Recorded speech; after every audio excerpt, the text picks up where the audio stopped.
This video is being brought to you by Cutting Edge Gamer. If you upgrade graphics cards often, Cutting Edge Gamer is the perfect option for you. Lease the newest graphics cards on the market, such as Nvidia's RTX 20 series, for a low monthly payment. Click the affiliate link below in the description to find out more. Come on, everybody, let's get on the next generation console hype train where developers, publishers, and console manufacturers make them sound like the most powerfulest consoles ever. Not saying they're not going to be awesome, but, you know, let's keep it real. Let's get into it. Skip it up and that up.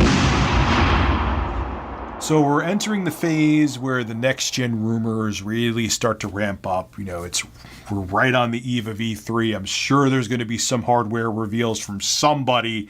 I know Sony's not going to be at E3 this year, but I have a feeling new hardware from whether it be Microsoft, Sony, maybe even Nintendo, even though they said they're not announcing hardware at E3 2019. Something is going to be next-gen is going to be announced.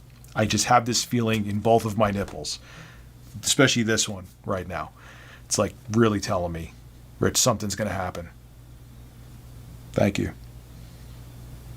Well, it's this time when we know, like, look, Sony has officially said the PlayStation 5's happening. They even showed off demos of load times where Spider-Man was loading much faster on the PlayStation 5 hardware than the PS4 hardware.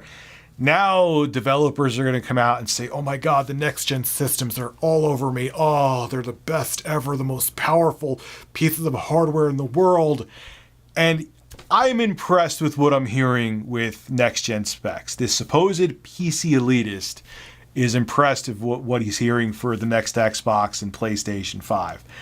But let's calm down a little bit. Now, recently at the Sega Nama broadcast, the Yakuza series general director, and I have to look at his name because if I didn't, I would never be able to pronounce it, Toshihiro Nagoshi, I think I actually said that right, go me, was talking about the PlayStation 5. He was talking about the CPU and the graphics, and he had many positive things to say. This is what he had to say about the upcoming PlayStation 5 hardware. Even after PlayStation 5 is released, I think PlayStation 4 is going to be the main focus for a while longer, which is true. When a new console comes out, the current or previous generation still for a while, because that's where the biggest install base is where developers focus a lot of their dollars, or cross-generation games a lot of times you get. So, I mean, that happened for a couple of years after the 8th gen consoles were on the market.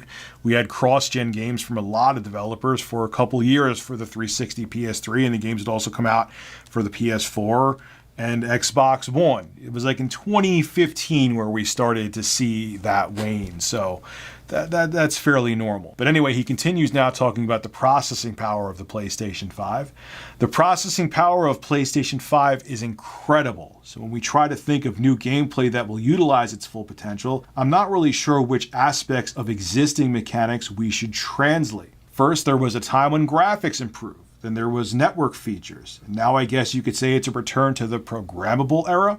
I think artificial intelligence and machine learning will continue to evolve. If you would pour its power into graphics, it'll be the best we've yet to see. And I think everyone is thinking about in what way we should use that power. I as well.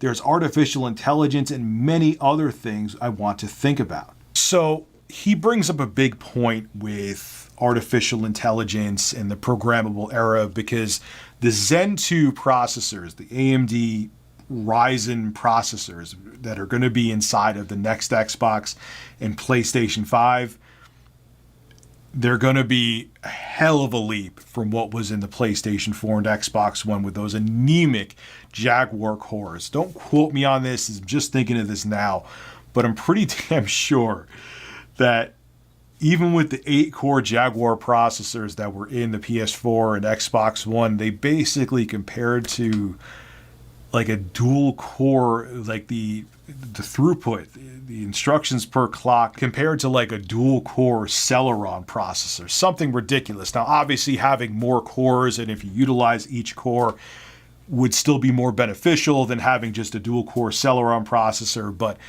the Jaguar cores inside of both the 8th gen consoles were really anemic. And to go from those Jaguar cores, which again, I've said this before, were initially meant for like tablets and mobile processors from AMD way back in the day, to Zen 2 Ryzen cores or inside of the next gen consoles is a huge leap. And I'm so glad that Microsoft and Sony made the choice to go with much more powerful CPUs in their upcoming consoles. Now, Toshihiro Nagoshi, look, I said it without looking at the screen, saying that the graphics will be the best we've ever seen.